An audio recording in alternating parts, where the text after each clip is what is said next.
Hello everyone and welcome to my newest video. This one might spark some controversies, but that's fine. After all, I would like you guys to pick up the discussion in the comments section. Healthy communication with my community will result in more videos being pushed out and their quality improving. I love your input, guys. As a preface, I would like to say that the opinions in this video are my personal, and I acknowledge that they might be wrong, so feel free to argue with me in the comments section below. In this day and age, our society is incredibly diverse, and yes, I am talking both about races and our preferences. Of course, there is nothing wrong with that. What's wrong is the predatorily forced inclusion by the publishing companies that in fact do not give a single flying fuck about those people they supposedly represent in their products. Of course, I have plenty of observations to back up the initial thesis.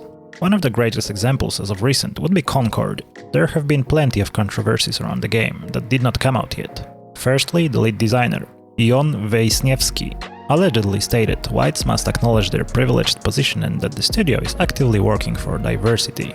A very populist statement nowadays, which I'm sorry but reeks of racism. Some media outlets are blaming people for being too fixated on character design despite the maps, guns and textures being charming and highly detailed. But in my humble opinion, people are just fed up with artificially inserted diversity that is only in place for sake of it. You know what I want? What you really, really want? I want people in the industry to be a little bit louder about people being mean to other people. And maybe say it's not a good thing. Yeah. Maybe say we don't want you around if you're going to be a cunt. Yeah. And hateful. And that the games industry is diverse naturally. Not because anyone's making them be diverse. Because the world is diverse, you stupid motherfucker. And if you have a problem with that, come fight me. Physically. Bitch. Has anyone taken you up on that yet? No, because they're all pussies. Yep.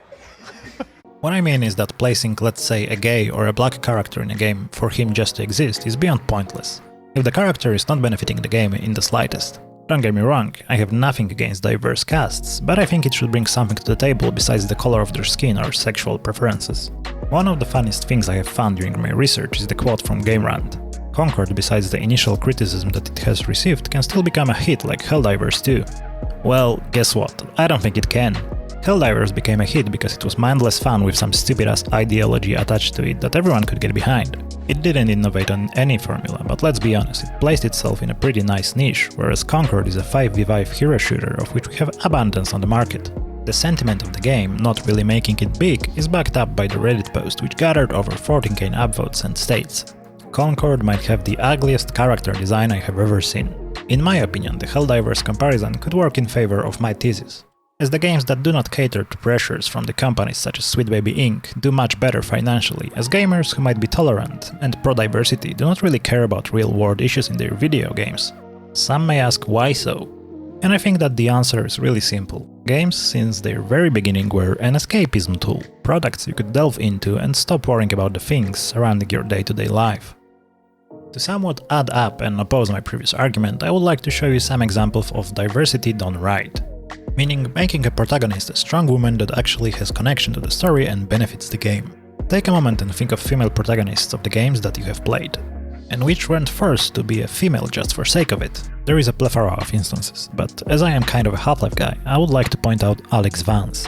A strong independent woman, a member of the Resistance, she can hold her own and is not just an asset. She's not a damsel in distress, quite the opposite, she rescues Gordon plenty of times.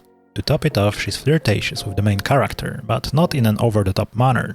Alex is a well-rounded and well-written character that supplements your journey through Half-Life 2 and the episodes. Half-Life Alyx, on the other hand, surprisingly we take control of Miss Vance herself, which is really refreshing in the franchise, as for the first time we are playing as a voiced character. No longer we are a Rambo scientist Gordon Freeman. We are put in the shoes of a young lady, we get to live through her struggles. Thanks to the VR, we are being more immersed into the story, so we can feel for her, how she is worried about her father and her determination to get him back.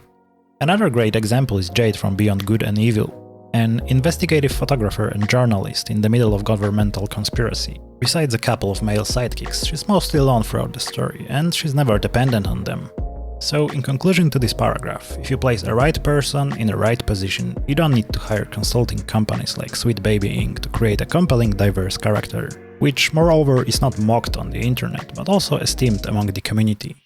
My biggest gripe with the gaming industry of today is that the majority of the developers are exchanging being innovative for being inclusive. I don't think that those have to be necessarily exclusive, which unfortunately is not the case most of the time.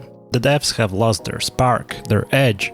They are not willing to take the risk to create something new, something fresh that will leave you shocked. Instead, they go for things that are, at least in their or someone else's opinion, a safe option. I will probably make a lot of enemies with this video, but let's carry on. Adding gay people just so everyone can get a representation in the video game is just plain stupid. If I were of different sexuality, I wouldn't really be happy about some blunt character that is supposed to represent me. The cherry on top is how those people are trying to represent those minorities by mindlessly enforcing these stereotypes. Every lesbian character looks masculine and has the same haircut. Every Afro-American character has short dreads, sometimes sparkled with some kind of jewelry attached to them. I don't think this is what diversity should be about. But then again, who am I to judge? Although I'm pretty sure that there is an infinite number of haircuts in both LGBT and Afro-American community. This just shows that those companies don't give a fuck about the groups they are supposedly represent. Which is a nice segue to my next point, about companies just doing a quick and easy cash grab. Have you ever wondered how different companies celebrate Pride Month in the Middle East or China?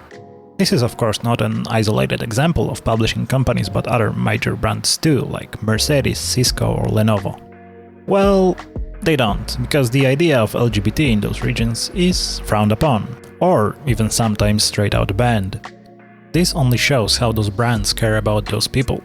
Personally, I wouldn't let that slide, but then again I'm white, straight male, so my opinion does not matter nowadays.